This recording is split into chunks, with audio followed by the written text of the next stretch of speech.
Hello mga lodi! Ganito lang pala tayo gumawa ng extension outlet.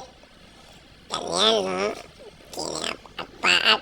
Tinangtang-tangtang yung yung lock. Yung nagustuhan ko na klase na outlet na yan. May lock yung cable kahit na siya. Ano ba sa Tagalog yung mabinat-binat. Hindi matanggal. Hindi matanggal, hindi maputol kasi may lock. Yan ang nagustuhan ko sa ganyang klaseng outlet. Kaya ayun, yan ang gagamitin natin pang extension. Kaya tinanggal-tanggal tapos kinabit-kabit na. Kaya ayan, tinakloban na.